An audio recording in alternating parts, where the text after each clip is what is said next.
Westfield Memorial Hospital provides high-quality health care to residents of Western New York, offering patients the most sophisticated medical advancements while keeping the ease and familiarity of a community hospital.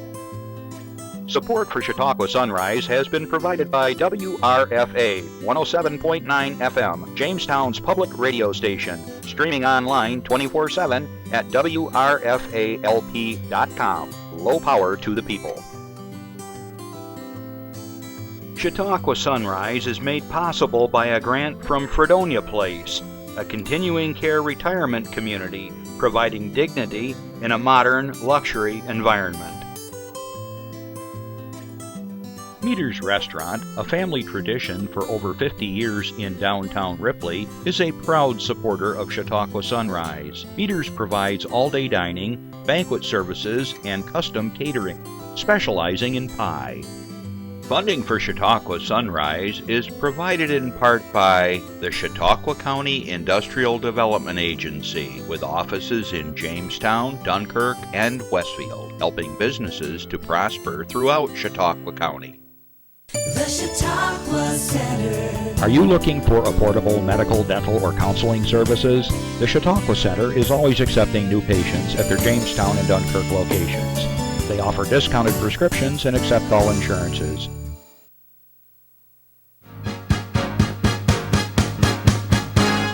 From the Access Chautauqua Studios in Mayville, it's Chautauqua Sunrise. Chautauqua Sunrise is hosted by Doc Hamels and supported by the award-winning volunteers at Access Chautauqua.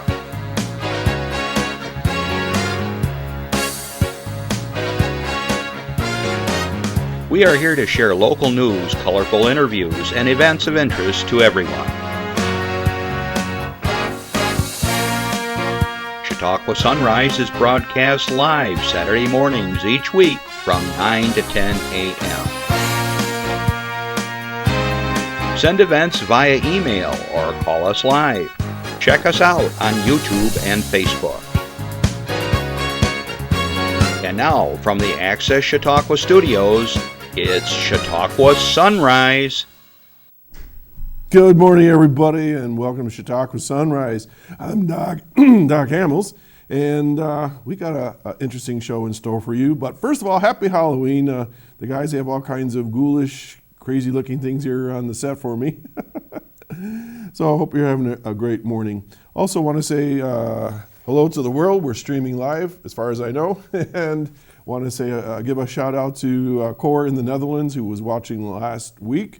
And for those that, can be watching anywhere right now. Also, good afternoon to all my listeners on WRFA 107.9, low power to the people. Thanks. Jamestown, Tuesdays at 1 o'clock. So glad you could join us. As always, if you have a question or a comment, give us a call at 716-753-5225. And you may have a comment for myself or my guest. Or if you have an announcement for your club or organization, be happy to share it, because that's what we're all about here at the station. Okay, so I've been thinking about what's going on around us these days, and how about this? Are you getting tired of those calls about your car warranty is up? How about Social Security? Your Social Security is in danger, and you need to do something. Then there's always the political calls. And it just goes on and on and on. I don't care what time of day it is. I get some call about my car warranty, and I don't even know what car they're talking about. Unbelievable. So hopefully this all is going to level off here pretty quick. Okay, got a little snow yesterday. That was kind of a rude awakening. Be sure to get your plants in the house. I think we're going to have a frost here pretty quick, or at least some cold weather. It was down in the 30s this morning, I know, when we got up. Brody, my dog, it's like, come on, let's go. He stood on the porch. I'm going, I'm down on the lawn, and he's on the porch watching me. I picked him up finally. He says, I got to go to the studio. Let's move it. He was an old sleepyhead, which reminds me is that tonight, be sure to set your clocks back. Let's see if I got that right. Every year I say it wrong. Turn it back. So maybe we'll get a little extra sleep. We'll see. Also want to remind you that we're still talking about Breast Cancer Awareness Month, and that's why over here behind me we've got our little pink ribbon there to remind me to talk about that. If you haven't got your mammogram and haven't been checked out yet, please be sure that you do that.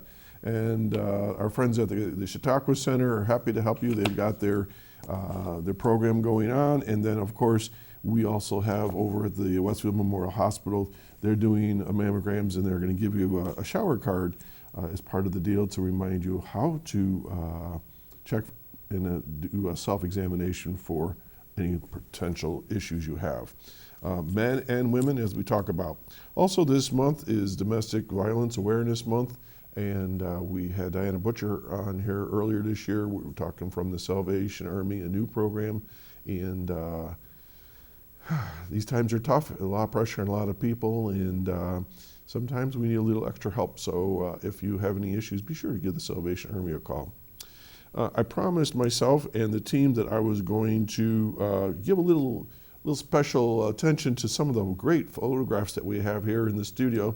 So Jeff, now's the time to push that button, and I would just want to do a shout out to my team here that we all work together. They've taken some beautiful, beautiful pictures of the area over the last couple of years, and these are all taken here in Chautauqua County, as far as I know. There's my guess. Okay, and we've got pumpkins, and we got pictures of the lake, and even behind me, I know we've got some real pretty shots. So guys, Jeff Zook and Randy Burt, thanks for your time, not only taking the pictures but framing them. Really makes for a nice. See right behind me there. This is yours, right, Randy? Oh, that's Jeff. Oh, yours. Okay, you're pointing to the camera. I don't know who that means. Okay. Anyways, so it's really nice to have little scenes from around Chautauqua County, and I know we have some other seasons that we switch up, and just so nice to be able to work with talented people like these guys. Okay, so let's see what else is going on here. I have a bunch of announcements I want to share with you, so let's just get right to those, and then we'll get to our guest that's waiting. All right. Powerful tools for caregivers. Okay, here's the question. Are you a caregiver for someone with a chronic illness such as dementia, heart disease, Parkinson's disease, or possibly a stroke? Caregiving can be stressful, physically, emotionally, and financially. Powerful Tools for Caregivers is a 6-week education program designed to provide you with the tools you need to take care of yourself.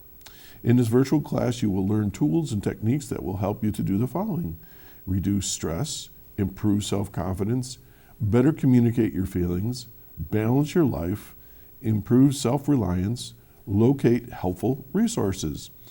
When is it? It's every Wednesday until November 25th. It's from 1 p.m. through 3:30 p.m., so it's a 2.5-hour program.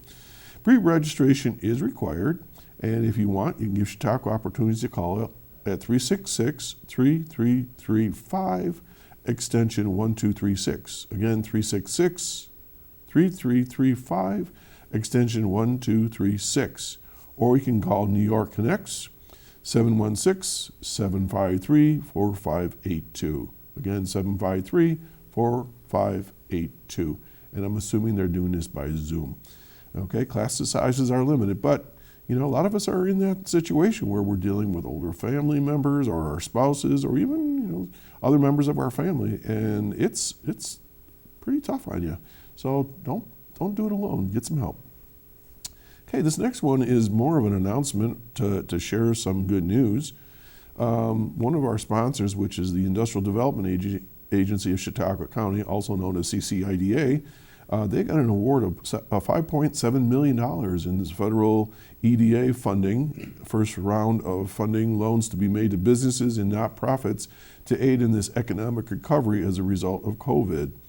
So I'll read parts of this to you. It's pretty long, but I think it's important to know that we've got people that are looking out for our businesses that we go to, that we use, and if they're not there, we're in trouble. So let's see what it says here. The U.S. Economic Administration, so that's the EDA, officially announced on September 9 that the County of Chautauqua Industrial and Development Agency had been selected as a recipient of, this says $10.5 million through the CARES Act, which enabled the agency to establish a new revolving loan fund. The intent of the fund is to provide capital in the form of low-interest loans to both businesses and nonprofit organizations as a means to respond to the economic injury resulting from the COVID-19 pandemic. I think you've probably all seen this enough on the news, but this has really hit the mom and pop shops, the small industries, the big industries. It's hit everybody, and everybody needs a little extra help here.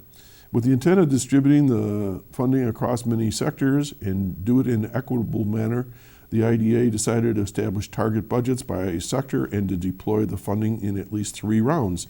The first round of funding was awarded at the October 27th board meeting, and subsequent funding cycles is scheduled for January of next year, April, into July if necessary. The IDA board approved funding for 28 businesses and nonprofit entities in the following sectors: in manufacturing, warehousing, not-for-profits, retail, commercial, agricultural, small business, and tourism and hospitality. All said, $5.7 million in change in funding was approved by the board after a thorough review by the loan committee. In addition to retaining hundreds of jobs, it created 100 new jobs in the whole process. Mark Ice, who's been a guest on my show here, he's the Deputy County Executive for Economic Development and the IDA's Chief Executive Officer. He says the following: "We are thrilled that we could deploy more than 50% of the funding provided by the EDA in only a couple of months, and in the process help more than 24 businesses to not only endure but create jobs. Our incredible team at the IDA has worked very hard to get this money out working in the community as quickly as possible while ensuring that we are responsible, impartial, and address the EDA's guidelines." Okay, and this is from the county executive, PJ Wendell. It says, it's actually quite amazing that the IDA was able to deploy more than half of the funding awarded by the EDA in just under 2 months. It's very encouraging to see that they've distributed the funding among sectors, and approximately 100 jobs will be created in the process. As he said all along, our comeback will be greater than our setback, and this funding is proof positive that we will not only recover, we have another economic development tool to spur investment and job creation in this county for years to come as a result of the pandemic. So sadly, we've had to deal with the pandemic, but some things have come out of it positively. Okay, and if you have any questions, you can give Mark Ice a call at his office at 661-8900, and give him a call. You may be eligible for other funding that comes along, and I know people on the other side of the border in Pennsylvania, different businesses have applied for similar grants, and this is what's kept them in business, whether it's a loan or a grant. So do work with your IDA, and we're thankful for them and keeping everything moving. Okay, here's an announcement from the Department of Public Works. This is kind of interesting. The Jamestown Department of Public Works, the DPW offices, are moving from the municipal building to 145 Steel Street. The offices are anticipated to reopen at the new location on November 2nd, Monday, a couple days from now. Office hours at the 145 Steel Street location will be Monday through Friday, 8 to 12 p.m. and 1 p.m. to 4:30. The office entrance is at the back of the building off Sprague Street. For additional information, give them a call at 483-7545. Just let you know so that if you got to go there, you just don't go to the wrong location like I often do when I go places. Okay, slide 16. This is a reminder that I mentioned earlier. This is Domestic Violence Month. And if you are in a situation where you're involved in domestic violence and you need to talk to somebody, as it says, let's end the silence, get out there, give them a call at those numbers, 483-7718, or at the Salvation Army News Center is 800-252-8748. Okay, and this goes out, forever and ever and ever. That's why they're there for us if we need them. All right, so keep that in mind. All right, and let's see what else we got. Okay, we have another program coming up from our friends at, let's see here. Yeah. Okay, here we go. From Prevention Works. Okay, it's called Active Parenting Classes for Teens. My guess is children are not teens, so you may need this someday, so listen up. This is join us for upcoming Active Parenting Classes for Teens. Final virtual 2-hour session via Zoom video communications. It's going to be held this week, November 4th from 12 to 2 p.m., and it's Zooming. To sign up, give them a call at 664-3608 and ask for Kathleen Colby, the Director of Training. So what are they going to talk about? Oh boy. Teens and technology, the latest in teen drug use prevention, teen bullying, special step-parent considerations, how brain development affects teen behavior and decision-making, improved discipline and communication, updated teen sexuality issues, all tough topics sometimes for us to talk to kids about, but I'm sure with this program they're going to give you some ideas of how to approach the topic and even sometimes the words to use. Instead of just don't do it, maybe talk about the aspects of it all and delve a little bit more into that. So anyways, that's coming up. And again, the phone number is 664-3608. Okay, and finally, Marine Toys for Tots. Been around for a long time. Marine Toys for Tots is holding a drive-through event to collect toy donations. Several drive-through events will be held in November to collect toys for this year's U.S. Marine Toys for Tots drive in Chautauqua County. Typically, collection boxes are placed in more than 100 businesses throughout the area during the holiday season, so local residents can drop off donations of new or unused toys.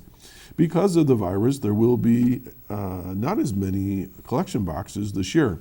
So organizers of the Toys for Tots have had to come up with new ways to collect toys. Isn't that true? A lot of organizations, everybody's trying to find a different way to do what they've done, but still get the job done. Drive-through collection events will be held Sunday, November 7 in the Foote Avenue Plaza in Jamestown, on Saturday, November 14th at Kirk's Jewelers on Vineyard Drive in Dunkirk, and Saturday, November 28th at the Chautauqua Mall in Lakewood. The hour for each event are 10:30 to 2:30. State and federal virus guidelines will be followed. Members of the Southern Tiered Storm Soccer Academy will assist with the November 7th event, while some exceptional stars athletes will help with the events November 28th at the mall. This marks the 20th straight year the Resource Center is coordinating the Toys for Tots drive-in Chautauqua County. Assisting in operating the campaign again this year are Chautauqua Connections, Inc., the Chautauqua Connections Children's Coalition. For the 6th straight year, the Allied Alarm Services has donated the use of its facilities to store the toys that are donated. This all began in 1947, the Marine Toys for Tots campaign, and they're seeking to deliver a message of hope to the less fortunate children throughout the United States by providing them with toys for Christmas. This is going to be a tough year for a lot of folks, so I suspect that this is going to be a very important project this year. More than 700 toy drives are held nationwide each year. The Resource Center has led the local toys drive since 2001. Wow.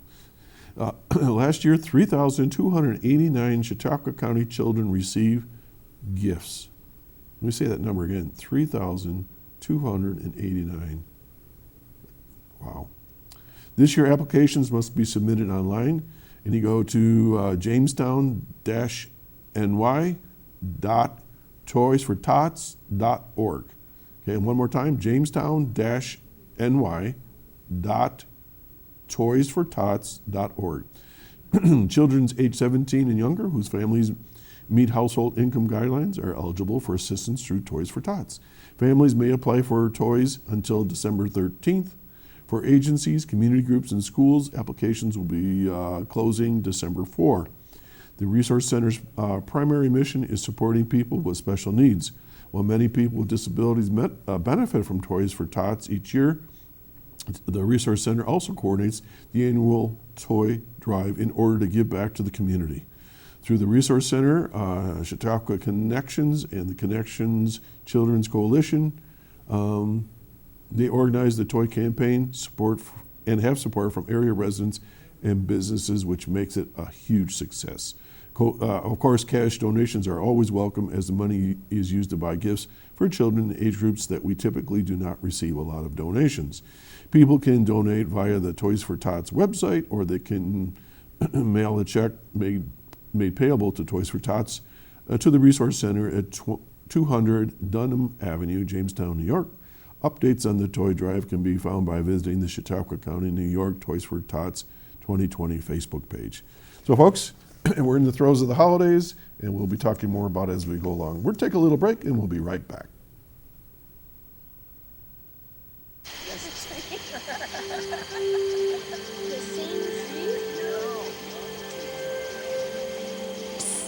They're coming.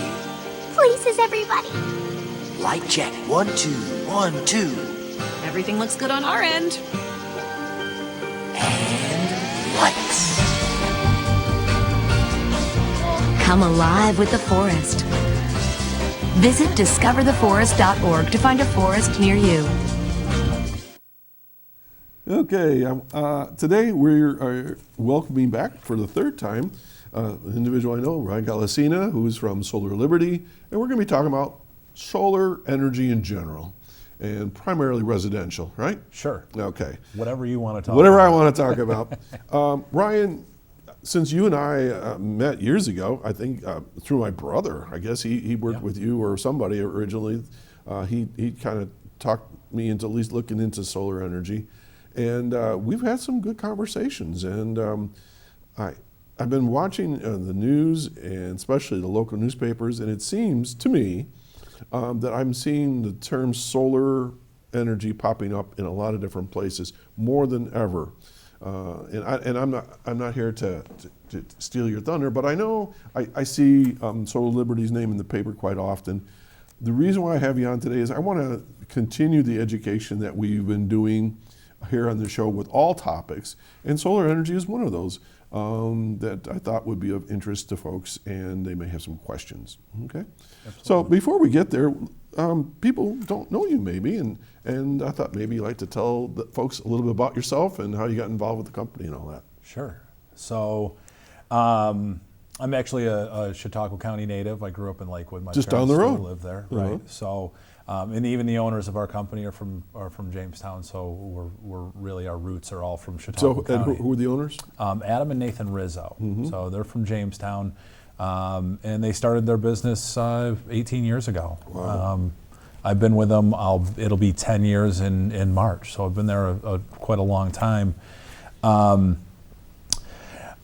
I fell into this job really by luck, and it's I didn't necessarily have a passion for it before I started, but over the last decade, it's something that grows on you, and something that you really care about and opens your eyes to different things. So it's been awesome working there. I don't ever want to think about having to go find another job, but yeah, we've seen a lot of changes in the solar industry over the last decade. Mm-hmm.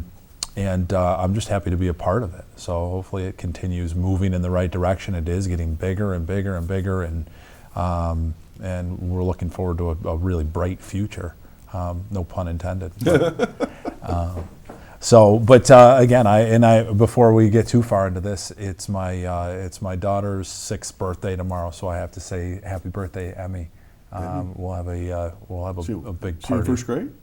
She's in 1st grade. See, I know these. Yeah. I know these things. And I don't want to leave Sullivan out, so Sullivan. hello, Sully. Right. The sweetest little 2-year-old in the world. Of course and there of course, is. my beautiful wife, Megan. So, Megan. And they're all watching today, so I should mention their name. All right, and that's what we're all about, is giving shout outs to family members. Okay, I suppose your mom and dad are watching, or no? They should be, but you know. They can always watch it later. Which I'll send them a reminds me copy. that for this show, you can always watch it again at 2 and 8 every day throughout the week. And we post this show from when we're streaming is out there as well. So good stuff. So Ryan, you said that you care a lot about the business that you're in. What do you mean by that? It's, you know what, it's something that it's kind of twofold, because I'm helping people every day save money, and 90% of the people that I deal with, that's really what they get into solar for, mm-hmm. is so that they can save money on utility bills for the future. Mm-hmm. basically a one-time purchase, and then you don't ever really have to worry about what the utility rates are, things like that ever again. So it's not free. So there is some cost associated with it, but we have ways around that with leases and loans and stuff like that. But the other side is that it really helps the environment. So that's always an added bonus to anybody who goes solar. I wish there were more people that were doing it for the environment, less financial. But the fact that I can do both and satisfy both of those needs, and really it's because I feel like I wake up every day and I'm going to help somebody and help everybody at the same time. Okay, I get the part where you save money, and this isn't a secret. I have solar cells in my house. Yeah. I'm saving money. Yeah. Okay, I get that part. But as far as the environment goes, there seems to be an ongoing dialogue amongst folks, whether it's on Facebook or people writing to the editor or whatever. That not everybody's on the same page with, let's say, green energy. I'll just use that in a broad sense, whether it's wind or solar or wave action or whatever it is.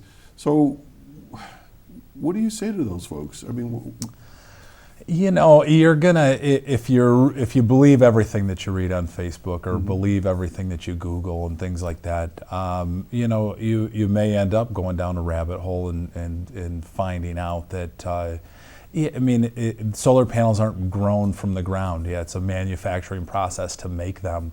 As long as manufacturers are following the rules and regulations that are put in place, it's a very safe thing to do. It does take some carbon emissions to manufacture anything, including solar panels. So there is a carbon footprint for it. Unlike the oil and gas industry or the fossil fuel industry, we become net zero after about 2 to 3 years of a solar panel being on your house in a field working. It has neutralized that the carbon that it took to manufacture it, to ship it, to install it. That's all a carbon footprint there. But at least with solar, there's a time that you become carbon neutral. And then so many years after that you're getting free electricity out of it. Okay, I'm a little confused. Carbon zero? Is that what you use? Net zero? What do you mean by that? Well, carbon neutral, so it takes carbon emissions to manufacture anything. Okay. So we're putting things in the air and things like that. But from what we're saving by solar panels just using the sun to produce power, we're becoming we're offsetting that carbon. Okay, now I understand. Without burning something, fossil fuels, coal. You're taking it from day one, where you're making the actual product to the lifespan of it. It comes out ahead. Is it basically what you're saying? Yeah, and it really only takes maybe 2 to 3 years of it actually working to neutralize. So if you it, manufacture a car or a table or chair, everything that becomes that never becomes. They never get ahead neutral. because it's right. I gotcha. All right, I never thought of it quite like that. All right, so with green energy, there's a lot of controversy about various kinds of green energy. Why is solar, in your mind, maybe a little more advantageous, or what are the advantages of solar? It's using the sun's energy to produce power. So instead of burning something and putting pollutants into the air and things like that, this is a clean way to do it, and it lasts a really long time. So. We have a lot of goals in New York State for, at what point are we going to reduce our carbon emissions and things like that.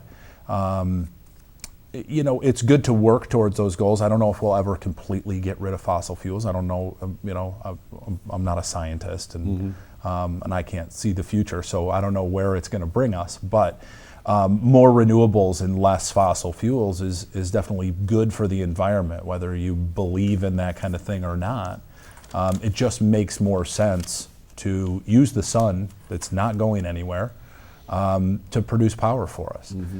I'm a huge fan of all renewable resources, with wind and geothermal and things like that. I think that that's something that we're moving more towards, and rightfully so. You mentioned New York State goals. Can you expand a little bit about that?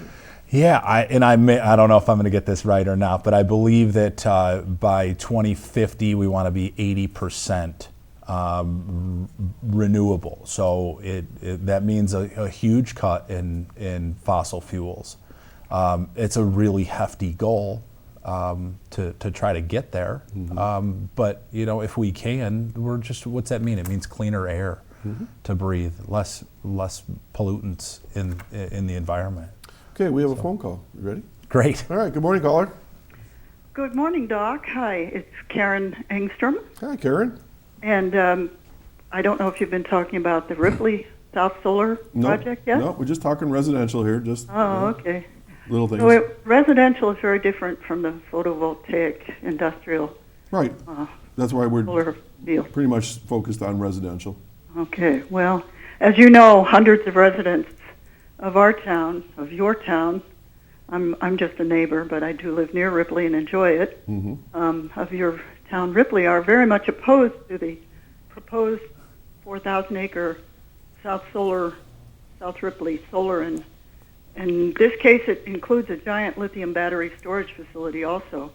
That area they're talking about stretches from Westfield to Pennsylvania, 4,000 acres, in which they will clear cut 2,000 acres of hardwood forest, and another, it's not 2,000, it's 1,994 acres, but it's close. And then the rest of it is agricultural land, where there's a lot of waste and brown zones where this could be done, such as in Lackawanna and Hamburger stuff.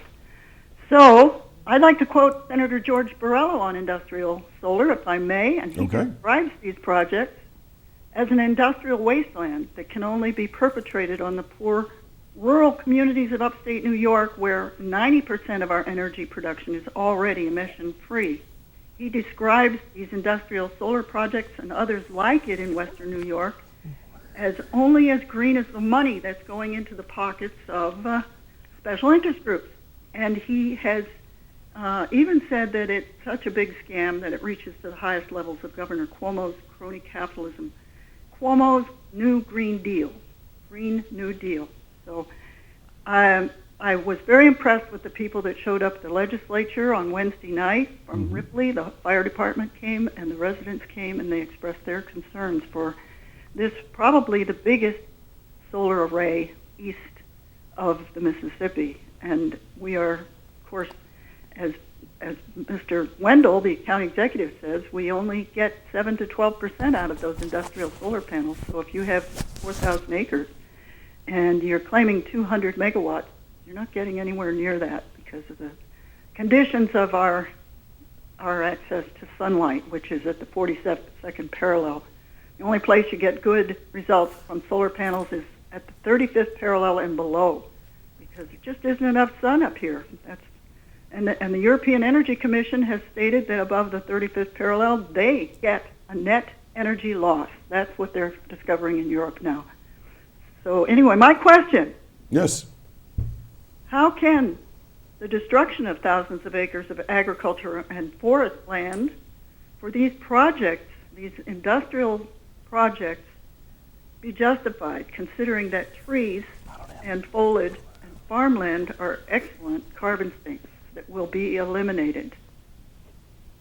Ryan and I are looking at each other, and so if you care to again, we're focused on residential solar here. So quite honestly, I don't have a lot of knowledge of that project that is going on there. I know my company is absolutely involved in some of that. I didn't know, as far as 4,000 acres, I don't know anything about that. But I will address the fact that I have solar panels on my house.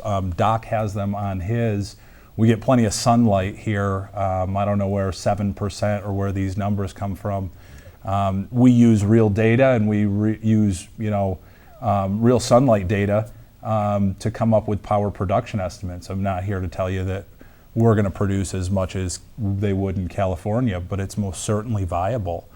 If you look at Germany, for instance, you know, they are mostly solar all the time. We basically have the same type of weather, same type of sunlight as they do. They seem to be doing just fine. So I don't want to get, I'm not going to get into like a political argument about all of this. I think it's good for, I think it's good for the community. I think it's good for the people. I think it's good for the solar industry.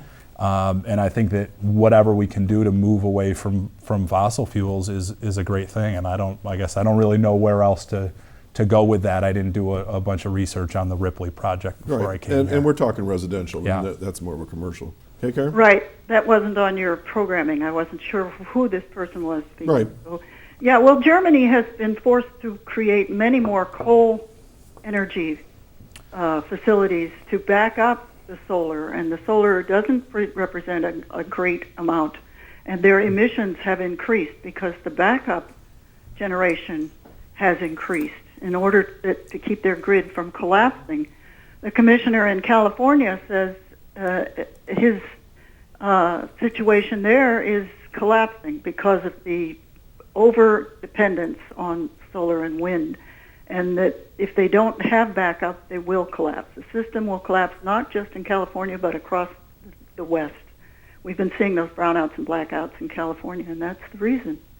Okay, Karen, well, thanks for calling in, and hopefully we won't find ourselves in that situation up We're here. sorry we can't hear you live today. We miss Chris a great deal, and we know he's doing a good job at the election board because the people of Ripley were very interested in listening in, and they were unable to do so. Okay. All right, well, you take care. Thanks for calling, as always. Okay, so let's talk about residential solar, and how does it work, and how does it work? Sure. So it's actually, and we have some pictures too to go with this. Yeah, I think I gave them some pictures sure. that they can run through of some residential installs. So it's really quite simple, and there's very few components to it. It's a solar panel. There's an inverter, and the rest of it is basically wiring. But essentially, what happens is you put solar panels up on your roof or in your yard or wherever that may be. They collect sun, and right now, solar panels are ranging, typically the ones that we're using are from anywhere from 20 to 22% efficient, which doesn't sound very good when you compare it to your refrigerator that's 96% efficient. The difference is that we're creating power, we're not using power. So to compare it to coal, for instance, coal is about 2% efficient. So to try to extend that, I'm sorry, let me get back to how solar works. But so the solar panels collect the sunlight. It converts that solar energy into like a chemical usable reaction electricity. of some sort? Or? So inside a solar panel are a bunch of cells, individual cells. They are, without getting super scientific, let's not go there. there's layers of cells that are doped positively and negatively, so when the sun hits them, there's a reaction, and that reaction creates a current, electricity. What we do is everything is wired through the panel. All the panels will connect to each other. It'll run itself through an inverter that converts the DC into AC power, make it usable for your house. And we'll tap right into the main breaker panel of your home so that whatever the solar panels are producing at any given time is coming directly into your house for immediate use. In the case that you're producing more than what you need at any given time, we'll send that extra power back to the utility company. So How's that work? So, like either utility company, typically around here it's National Grid, unless you're on a municipal electric service, will come and actually swap out your electric meter for one that runs in both directions. We call it a net meter or a bidirectional meter. Essentially what that does is it takes that extra power that you're producing, it'll send it back to the grid, spin your meter back. What it's really doing is counting credits that are owed back to you at a later date. That's a nice thought. Watching the meter go backwards instead of when we're in the watching it go. Unfortunately, they're digital, so you just have to watch for Well, which the way old ones you can see can it spinning. So, but you can see the numbers moving. You can see the numbers moving backwards, and there's an arrow on it that tells you either you're taking power from the grid or you're sending power back to the grid. Now we have some pictures. So Jeff, let's just kind of talk a little bit about them. So and you can reference it as you're going along. Sure. So I mean, in a lot of these, they're just residential solar installations. So it looks like with this house, there's no shade. It's getting a lot of sunlight. That's probably a very productive system. So all of those panels are producing power, sending it right into the house for immediate use. And then again, anything extra goes back. So we know that we don't have the best weather in the entire world. We know that we've got really great summers and that we've got really kind of gloomy winters. So it's important to be very realistic about what a solar panel is going to produce, especially over the course of the year. So in New York State, we have what are called net metering laws, which is the biggest benefit to us and to homeowners because they can overproduce all summer long. The utility company is going to bank that credit for them so that they can build it up over the summertime. And then as we get into the fall and to the winter, the days get shorter, the weather typically isn't as nice. So we're going to, instead of being able to produce all the power we need for a given month, we're going to use the credits that we built up like a little piggy summer. bank of exactly energy. like that. Yeah. Okay, so the question I think that a lot of people have, okay, here's another install of solar cells. How do you know how many cells to put on that place? So before we, again, kind of the first part of our evaluation is to see how much power somebody is using. So we ask them for a copy of an electric bill. On your National Grid electric bill or your NYSEG bill, it's going to show us a year's worth of consumption from the house. There. So we use that as a baseline because everybody is different. Everybody uses different amounts of power. It's more human habit than it is anything else. Mm-hmm. A lot of it, again, has something to do with electrical components. Are you heating with gas or are you heating with electric? But we see how much power somebody uses in the course of the year. We take that number and we try to build a system that's going to produce that amount of power over the course of the year. So we take into consideration pitch and orientation, what direction a roof is facing. And any type of shade that it may see. So we come up with a very accurate power production number. A lot of science and math goes into this, I see. There's luckily for me, there's a software program that I punch a couple numbers into and it spits out some production numbers. I recall a long time ago, and I think it was very early on when we first started talking about solar, because I wasn't in it. I was thinking about it, but I wasn't all in yet. You did had a little gizmo that you did one of these numbers. What was that all about? You still do that? So that is, it's called a sun eye, and it's for a shade report. It basically takes a picture of the sky, tracks where the sun is going to be. It's got a GPS unit in it, so it knows where I am on Earth, and it tracks where the sun's going to be throughout the day and throughout the year, and it points out anything that may cause us shade throughout that year. Since COVID, we've kind of been forced to kind of reevaluate the way that we do things. Since we're not currently going to people's homes right now, we're doing things virtually. There's a really accurate software program that allows us to do that shade report now from satellite. So we don't use that as much anymore. We probably will use it again once we go back out on site. But right now we're finding that a shade report from satellite, we can actually see how tall trees are. And things like that with a process that's called LiDAR. I see those on other shows. Yeah, I like to say that it's laser beams shooting down from the sky, and it tells us how tall are these trees. And so we can model it, and then we can put the solar panels on in the model, and we're getting very accurate power production numbers. So is there a typical amount of solar cells on a house? No. Which is why we ask for an electric bill, because I don't remember what size system you have. I think it's 23 panels. 23 panels, so probably somewhere around a 7 or 8 kilowatt system. That's probably about average. Usually somewhere between 15 and 25 panels is probably about it. You've got your outliers that only need 10, and you've got your outliers on the other end of the spectrum that need 75. 75 is about that number where utility company says, okay, you can't have any more than that. Okay, here's a 2-story house. I'm kind of describing it to folks. Yeah. that are listening right now, and I can't. If he was local, I'd give a shout out because I know what house that is. But Okay. But it's like on the garage and it's on the house. I mean, so it's not just in one location necessarily, right? not always. And I'm in sales, but part of my job and something that I think about because it's something that I care about personally is aesthetics. You want to, as much as you can, make things square and not scatter them all over the house. A lot of times it ends up that way, and as long as the homeowner doesn't mind, then no big deal. I always try to do my best to kind of square things up, even if that means adding another panel or taking a panel away just for aesthetics, because people need to care a lot of people care what it looks like on their roof as well. I just got a question through my earpiece here. For the homeowner, how much work is involved once it's installed?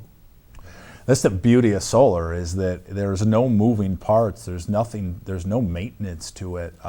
Especially in our area, we get enough rain and snow throughout the year to keep the panels clean. So there isn't a cost of really maintaining them.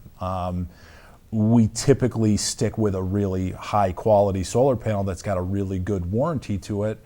They're going to last a long time. Typically, those warranties have labor included into them. So for the next 25 years, you've got nothing to worry about. I've had my system for probably going on 8 years now. I've never gotten on my roof. I've never washed my panels. I've never, Mother Nature takes care of that for us. So that's part of the beauty of where we are. I'm in year 3, Yeah. and I know I could share with people. There's a software app on my phone that I can actually watch every day if I'm really that interested. If you're how bored. much energy I'm making Sure. and how much for the week, the month, the year, and I'm 115% for the year, I believe. Now I don't know what my year is from where it begins and ends. Do you know that, or is there installation? So now you got in during a different time when there was a kind of an anniversary date. So on an annual cycle, there was a true up. The utility companies actually did away with that, and that was something that they actually did that kind of benefited us, because I'm on that program as well. I typically produce somewhere around $100 to $120 worth of extra credits in a year. A utility company pays me $19 for it. So the new program is that they don't pay you for it. Right, I don't get anything. Yeah. No, they typically, if you did get something for it, they would just credit your account. Right. But now what they're doing is saying we're not crediting anybody's account. We'll let those credits roll over and roll over. So now there is no beginning and end to any year. Okay. Well, with the software, it just says for the year you've done 100. Sure. You're ahead of the game here. Then that's just looking at it on a calendar year, annual. Now, people will say there's no cost involved, but there is a little bit of cost, because every one of us that has a meter on their house, we have to pay the grid every month for that usage, right? $16.93. Right. So residentially speaking, commercially they've done some things to kind of get rid of having to pay that, but residentially speaking, yes, we can cover all of your actual electric usage. What you're always going to have is that basic service charge. So with National Grid, it's $17 a month. That's $16.93. Really? Yeah, it's at my house. You're 17? I've never seen anything that didn't say 17. So, and even at my parents' house in Lakewood it's $17. So with tax, it comes to $18 and some change. That's essentially what we can get your electric bill down to. So people spending hundreds of dollars a month on electricity. There is absolutely some cost to it. It depends on how you want to approach that. So if you want to pay for the system up front, yes, there's an outlay of cash. Well, yeah, because you're buying something, right?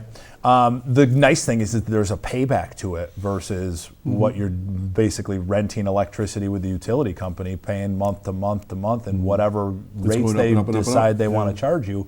This is really taking that into your own hands and saying, I'm going to produce my own power on site. I'll pay your meter fee, and that's it. So, And I don't get upset about the meter fee at all, because they are actually providing us a service, because they're taking that extra power that we're producing, they're basically storing it for us. It's, in all actuality, it's going to the neighbor's house, so for wherever it's needed to be used. Yeah. But you still have a credit for it. You produced it, you sent it to them, you get a credit for it, so that you get to use it at a later date without paying In the middle supplier of delivery February, charges. my bill is $16.93 because I've had my credits from the summertime or the fall. And we know that you didn't produce that in February, because we don't expect a whole lot of production. But there is production, though. Sure. There is, you get some You'll have sunny some days. Yeah. You'll have some days. I actually have my best, because I look at my monitoring almost every day, because, well, this is my job.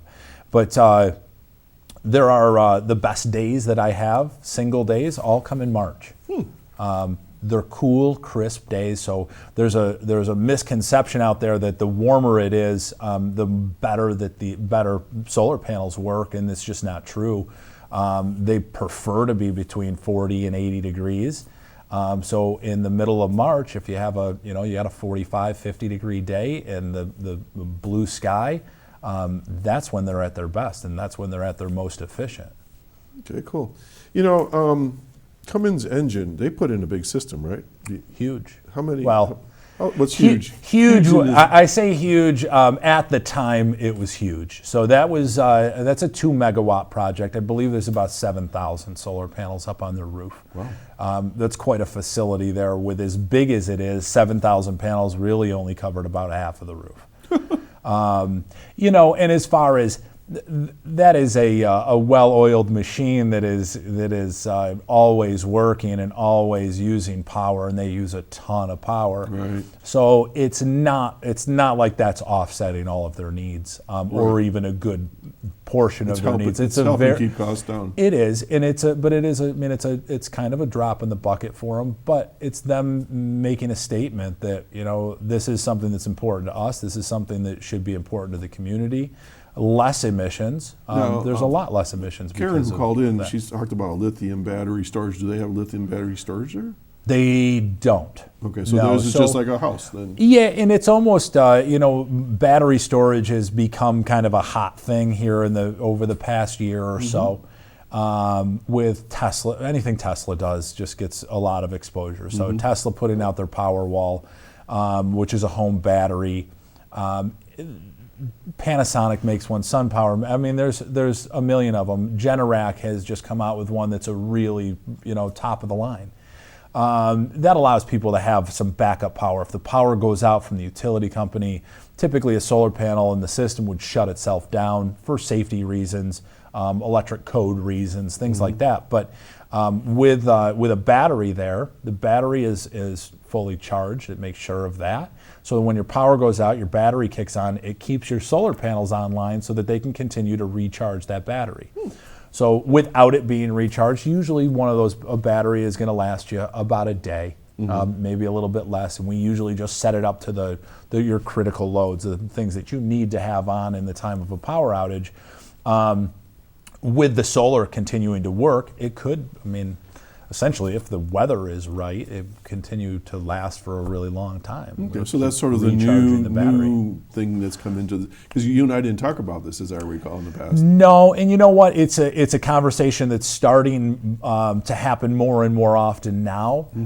I think that once we see an incentive in New York State for battery backup, then there's going to be a lot more of it. Right now, it's still a little bit expensive. Feel free to give us a call. I'd be happy to tell you exactly what prices are for different batteries. Okay. But that's something that once we have some incentive for is going to absolutely take off. Okay. Jeff just flashed up a picture. It looked like a side of a barn. Is ag getting involved with solar as well? Ag is huge, and they've always been huge into this. Well, they've always had windmills for sure hundreds of years, right? Pumping water and stuff. So we have a lot of farmer customers, a lot of really massive farms. That's a really small system versus what a lot of agriculture needs are, and what a lot of the systems that we're setting up right now are. Now, driving down the thruway, I couldn't help to see that Fredonia State has a system now. Can you speak to that one at all? I'm probably going to get the numbers wrong on that, but we did install that system for them. I believe it's a couple megawatts. I don't know how many panels, things like that. But yeah, we did the same thing for UB so many years ago. We've done so many projects for so many different colleges. They use so much power. It's hard to offset all of it, but to pitch in, and again, it's them making a statement showing that we care. We're gonna educate the kids on this. It's the more we see it, the more normal it becomes. This is sort of like the installation at the college, isn't it? No, so this is there's kind of two different ways solar panels can go on the ground. One's considered a ground mount, which is what you'll see in any solar farm, any field. I'm sure that's what Fredonia State has. This is considered a pole mounted system, or a top of the pole mount. The difference is this costs a little bit more to do. It's a little bit more labor intensive, but it's a group of solar panels that is all on top of one pole. The really cool thing about pole mounted systems is that they're adjustable. So you see the angle at which those panels are right now.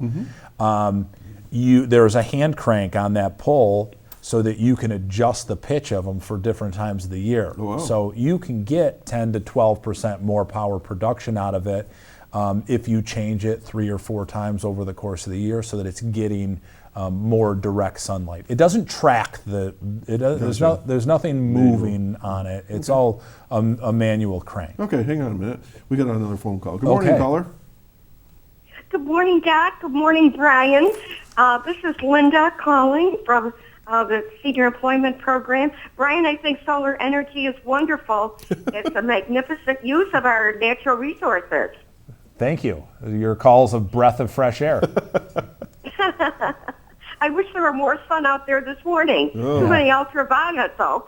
I just wanted to say quickly that there are employment services through the Chautauqua County Office for the Aging, and the number to call is 753-4471. And have a great weekend and Halloween. Well, you too, Lynn. Thanks for calling as always. Happy Halloween. All right. Thank you. Happy Halloween. Have a great day. Okay. Thanks a lot. Okay. And folks, if you are a senior and you're looking for something in the way of employment, give Lynn a call. They do have jobs that they're lining up as we speak. All right. So we're down to a couple minutes here. I talked to you a little bit before the show that some people are concerned about the cells that they might leak chemicals that are not appropriate for health reasons. My understanding is they're sealed. Absolutely. Yeah. If there's always going to be a case of something, a kind of a one-off situation where something happened, but we use high quality equipment and it's only gotten better over the course of time. So worrying about something leaking out of a solar panel into the ground, contaminating drinking water, things like that. I know that we talked about, cancer causing type of things. I don't even know that there's a percentage to go along with that. It's just something that just doesn't happen. Short of breaking the solar panel open and cracking open all the cells and putting them in the ground or in some water, there's really no concern with any of that. So again, you can justify anything that you believe in if you Google it. Ryan, we're down to about a last half minute here. So since you've been good enough to be here, could you give a phone number or contact information? Because we're just about out of time. Yeah, absolutely. So if we do free evaluations, residential, commercial, whatever size your project may be, feel free to give us a call. Solar Liberty, our phone number is 716-634-3780. We'll get you set up with a free evaluation if you'd like. And I encourage everybody to do that. Don't disqualify yourself. Let us do that for you. If it's not a good site, we'll let you know that this isn't worth you doing. But for the most part, we can find a way to save you some money. So feel free, give us a call, ask us any questions you want. we're more about an educational process than we are about a sales process. Okay. Ryan Calalesina, thanks for joining us this morning with Solar Liberty and all the work you're doing. I hope this was educational for my viewers and listeners. It's interesting to say the least, but people should check it out for themselves and make their own decision. Folks, I'm Doc Hamels. We're done for another Saturday morning. Happy Halloween. Turn those clocks back, and we're going to do this all again next Saturday morning right here. XS Chautauqua, 1301 on Spectrum. Ryan, thanks again for joining me. Thanks for having me again. Absolutely. Take care, everybody.